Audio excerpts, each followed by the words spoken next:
It's a good AGam in Kansas morning. Good morning. Let's take a look and see what's coming up today. First, K-State professor Dr. Chris Little discusses his work with a fungal pathogen, sudden death syndrome, and its effect on soybean yields. Next is an update on the Anderson Creek fire. And we'll catch up with Russ Brown from RBRB, who discusses saddle fit and why it's important. We'll end with Barbara McCaffree, fourth grade teacher at Bluestem Elementary in Leon, Kansas, and a 2015 recipient of Kansas Farm Bureau Foundation for Agriculture Excellence in Teaching Award. Closed captioning brought to you by Ag Promo Source. Together we grow. Learn more at agpromosource.com.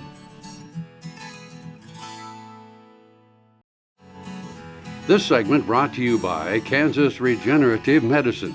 Your stem cells, your health, your life.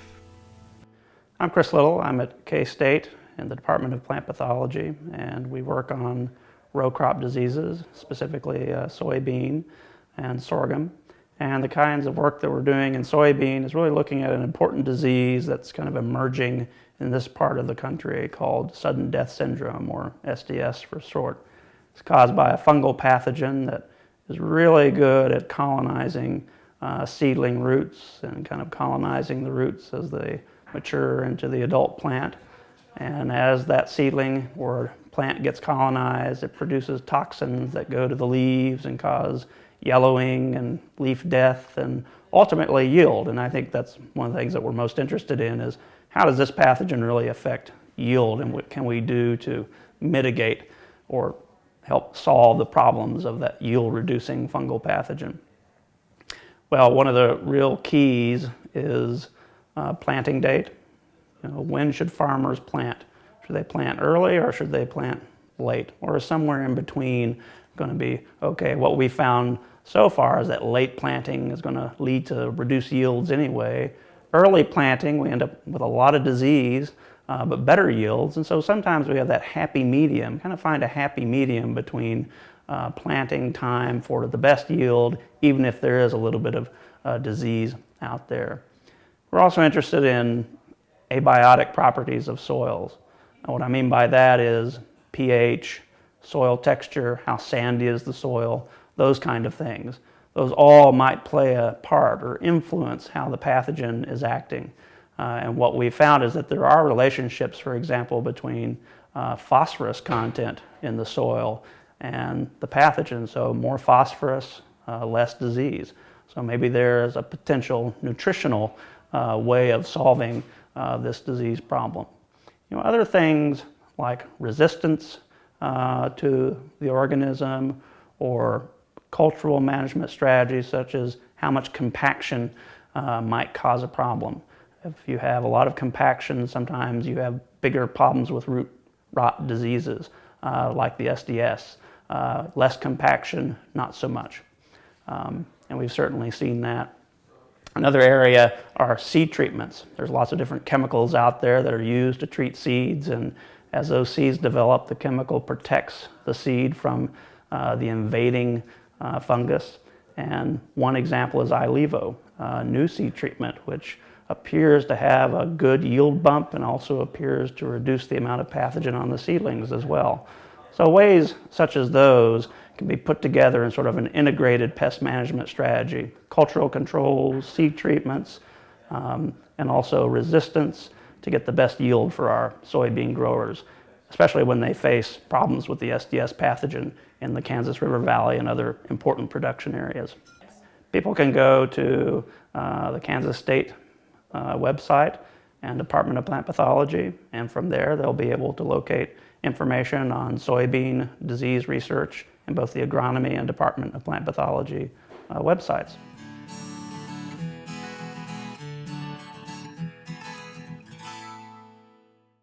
Support Kansas agriculture education with an AgriTag.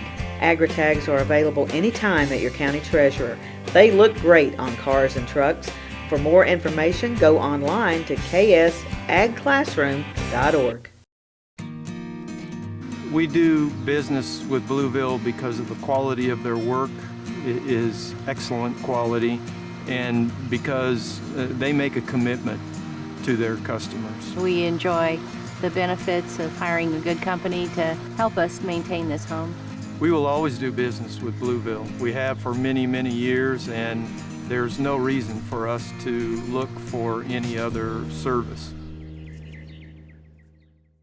Valley Vet Supply is devoted to providing information and professional quality products at reasonable prices. Valley Vet Supply. This segment brought to you by Kansas Farm Bureau, the voice of agriculture. To join today or for more information, go to kfb.org or find us on Facebook and Twitter. There's ranchers out there still trying to decide, do we have cows alive yet? We just haven't found them. You know, how many cows have we lost? Things they're seeing short term, you know, they're seeing cows with burned feet. The coronary bands are burned to the point that some of those cows are starting to lose a hoof wall. The udders are burned. So far, it looks like those with burned udders are still producing enough milk to keep the calves alive. You know, if they're really bad, you know, some of those cows with burned udders probably need some antibiotic to keep the secondary infection under control. You know, might need, you know, some ointment on there of some kind. Some of those burned udders, you know, they aren't letting those calves nurse, so they've got to use some milk replacer. You know, it's just good animal husbandry practices, just good common sense in many instances, but it's just the labor force to get it all done. The people downwind from the fire are the ones that are reporting most of the respiratory problems right now. Just they weren't in the fire, but they got the heavy smoke, and those calves are seeing runny eyes. They're starting to see some respiratory problems. There's going to be some death loss in these calves just from inhalation. There's very little that can be done for that. You pull and treat the individuals, you know, these calves, get them on a good vaccination program. You know, we've talked about the commingling that went on because the fences were burned, and you've got herds mixed that have never been mixed. So, you know, particularly things like BVD, you know, are we going to get BVD spread into herds that haven't had it before, and we get a secondary effect there on respiratory disease? I would approach those as, you know, let's treat them as we would typically treat respiratory disease. Let's get an antibiotic in there. Let's, you know, make sure they've got plenty to eat, plenty to drink, and take care of them and let their immune systems work. It's going to take a mental toll on those people, and they did their best. You know, there was nothing more that could have been done in those instances, just devastating. So, I mean, we need to be prepared to support those people.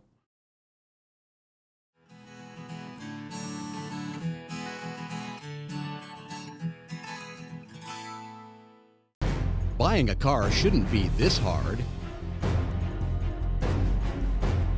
And at Brown Chevrolet Buick in Wamego, it isn't. It's actually awesome.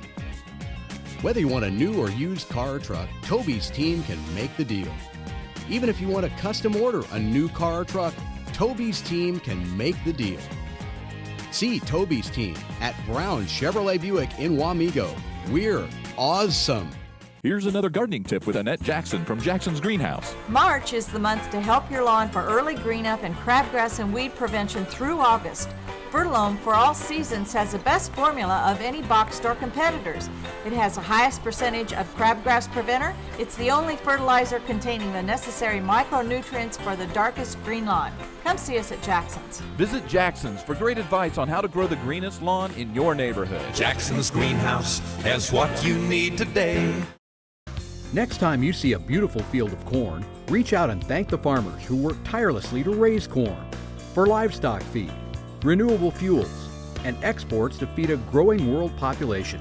The farmers on the Kansas Corn Commission work for Kansas Corn with grower-funded checkoff dollars that support foreign and domestic market development, research, promotion, and education to expand opportunities for Kansas farmers. To learn more, visit kscorn.com. AGam in Kansas, brought to you in part by Kansas Corn. Learn more at kscorn.com. Hi, this is Russ Brown from ARB. We're here at Equifest 2016, and one of the hot topics that has been asked of me is saddle fit. Saddle fit is a burning question in a lot of people's mind, and it's definitely been one of the forefront topics here at Equifest. So I thought I'd take a moment, visit a little bit about saddle fit, why saddle fit's important, and what you need to look for. There's some real quick, easy tips, at least to get you on the right track, to see if you're in the right place, headed the right path, to make sure you're getting the best experience for you and your horse. So just to give you some quick idea, people talk about gullet width. So gullet width in your saddle is going to be this point, basically from screw to screw right here in the front of this saddle. True gullet width is measured before any leather is put on your saddle. So it's hard to take a tape measure and just stick it in here like so and know what your true gullet width is. So you can get a good idea, but you really need to know from the manufacturer the true gullet width before any leather is put on your saddle tree. So where the measurement is from is when your swells come around and meet your bars, that exact point from there to there with no material will be your true gullet width.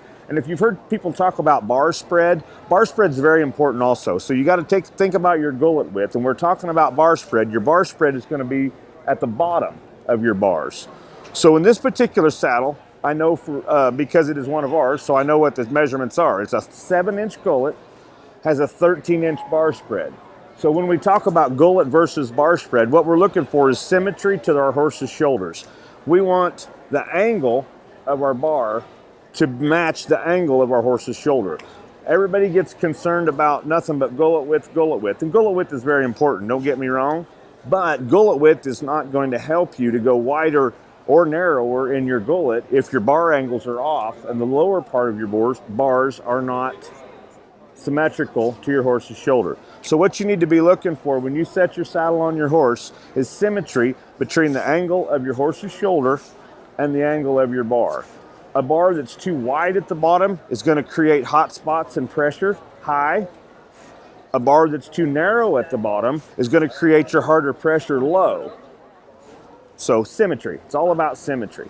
So another quick thing you can do, set your saddle on your horse's back, no pad, put some pressure on this horn, and if the back of your saddle pops up bad with just some pressure on the horn, one of two things is happening. You're either too wide on the bar spread at the bottom, it's making your saddle pop up, because your saddle is looking for horse, it's looking for something to touch.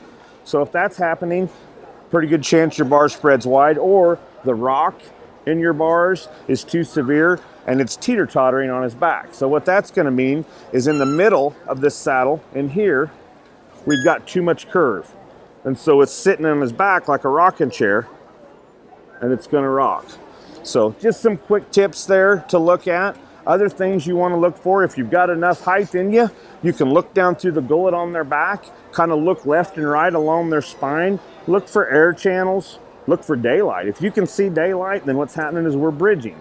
You've probably all heard that term, bridging. That means we're sitting on the front and we're sitting on the back, but the center of our saddle is bridging across their back. So what's that going to do? It's going to make excessive pressure in the front and the back. We're going to create hot spots either on their shoulders or back on their loins, one or the other. Again, that rear pressure too much can be just as much of a problem as being too tight in the shoulder, because it's going to inhibit rear movement, it's going to inhibit their hips. It's going to cause, you're going to hear a lot of people talk about a horse having a rib out, things like that. That lot of excessive pressure in the back is going to cause them ribs to want to go out because they're pushing at weird pressures. So anyhow, some quick tips to look for. It's not rocket science, it's geometry and symmetry is what it is. So I guess that's kind of all I got for you for the moment.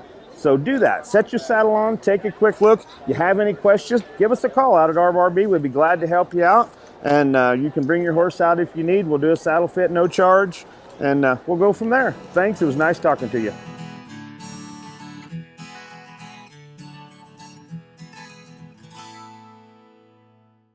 Hello friends, I'm Ernie Rodina. And I'm Dawn Dawson with the Better Horses Radio Show. For over 9 years, we've been bringing the Better Horses Radio Show to markets all across the Midwest. We talk about God, lots about horses. We talk about cows, we talk about horse health, we talk to top trainers, and we even talk about Roy Rogers. We are having a blast with Better Horses Radio Show and would love to take it to a market near you. So visit our website at betterhorsesradio.com and let us or your local radio station know you'd like to hear it in your area. The Better Horses Radio Show is unbelievable. Earlier in my life, I rode bucking horses in rodeos, and my shoulders took such a beating, and that was probably the reason for having several previous surgeries on both shoulders. About a year ago, I decided that I didn't want to have another surgery, and so I contacted Kansas Regenerative Medicine, took their treatment process. It was relatively pain-free. Now, after 8 months, my shoulders have healed to the point where I think I'm probably 90 to 95% of normal. It takes a couple of months to start to see results with stem cell injections, but at about 3 to 3.5 months, I started to feel better. I started to have less pain and feel real progress. That continued to increase gradually until now at approximately 8 months. And I'm extremely pleased. I've got full range of motion. I can lift weights, I can throw, I can do a lot of things that I couldn't do without a lot of pain previously. Lecompton. The name was splashed across newspapers throughout America and Europe. It was debated in the halls of Congress. Lecompton interprets its unique territorial history with 2 museums and other sites. Events throughout the year celebrate history and community. The 160th anniversary of the Battle of Fort Titus, June 18th, 2 p.m. Reenactors welcome. Call 785-887-6148 for more information. Spend the day in historic Lecompton, shopping, eating, savoring the rich history. The Kansas Wheat Innovation Center in Manhattan is rediscovering ways to get improved varieties and new genetics in the hands of farmers faster. Grower-led and checkoff-funded research initiatives are bringing about positive change. This grassroots leadership provides a strong voice in Topeka and Washington, D.C. Now is the time to partner with Kansas Wheat in moving wheat forward. Kansas Wheat Commission and Kansas Association of Wheat Growers.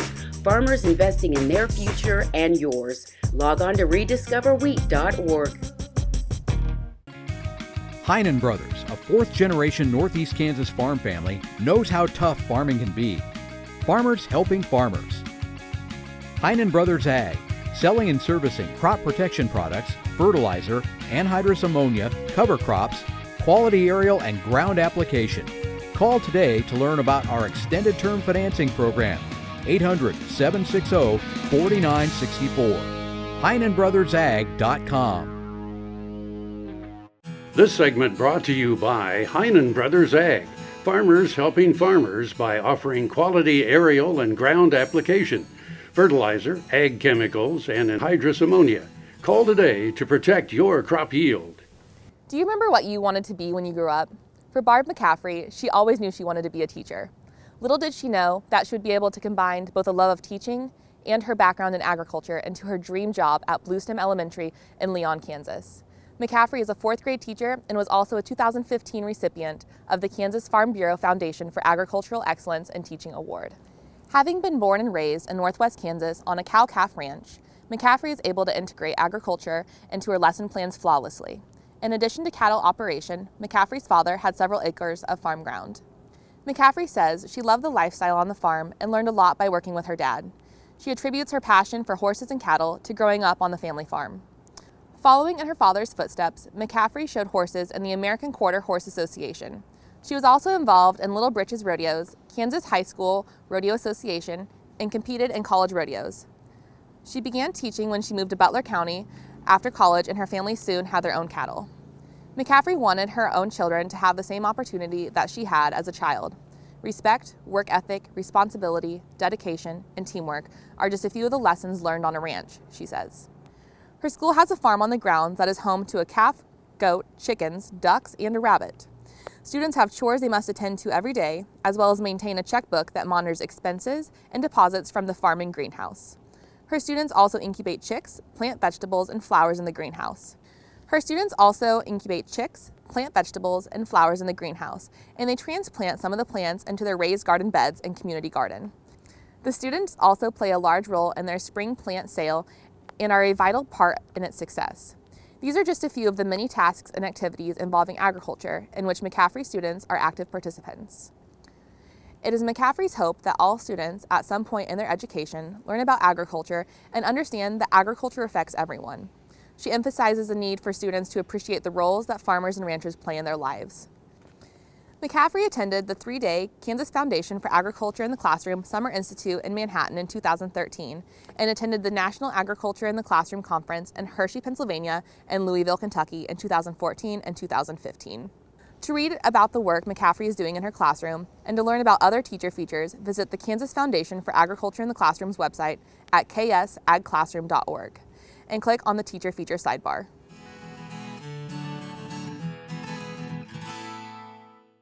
Soil is the life of a farm, and for 25 years, SureCrop Liquid Crop Nutrition has helped growers produce abundant quality crops while preserving and improving the soils they steward. SureCrop offers complete soil and plant analysis with cropping recommendations, delivery direct to your on-farm storage, and quality crop nutrition custom blended for your field. Choose SureCrop for the assurance of excellence for your soil. Call today or visit their website for more information.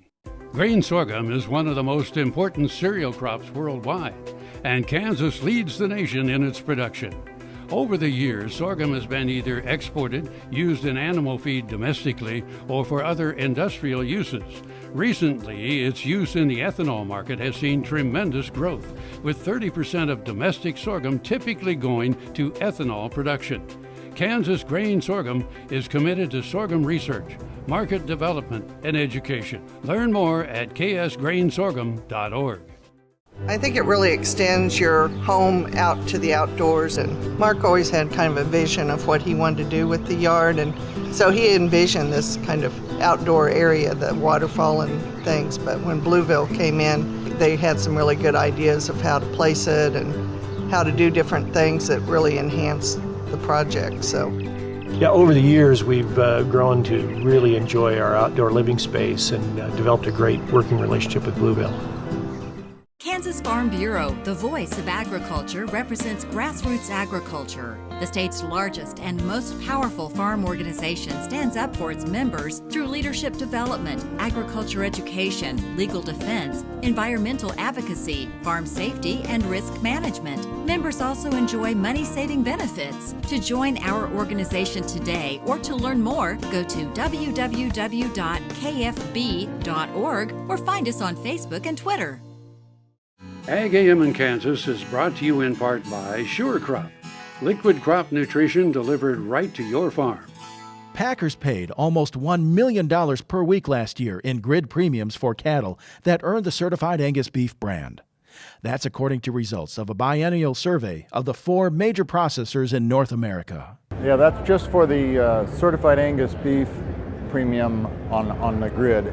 It doesn't count the extra premiums paid for hitting the choice level, above average choice. It doesn't count the premium for hitting prime. Now prime has become 6% of all certified Angus beef marketed last year, was prime. And so those are always significant premiums not counted in this. Last year's $51.8 million in grid premiums is a new record, but the trend is strong. Almost all of CAB grid premiums across 38 years have come in the last 2 decades, with more than half in the last 6 years. It shows that we have a very competitive market, including marketing these cattle on the grid. Packers have commented to us that even if you don't grid your cattle, they're still valued on the grid. And Packer representatives have said on the record that they estimate that they've paid just as much in the cash market as they have in the grid to get the CAB cattle. Souther says that could push the total added value CAB producers have earned to more than $1 billion. So no matter what time in the life cycle of the calf you sell that animal, whether it's at weaning or stocker phase or the feedlot phase, you're rewarded for hitting the Certified Angus Beef target or for having high-quality Angus cattle. Producing to meet consumer demand is not a new idea. Souther says it's a proven strategy, regardless of outside factors. Well, there's a lot lot more uncertainty coming into the cattle market this year, but it looks like the one thing that you can still always count on is you've got a stable to increasing premium for hitting the certified Angus beef target or prime. I'm Bob Cervera. Closed captioning brought to you by Ag Promo Source. Together we grow. Learn more at agpromosource.com.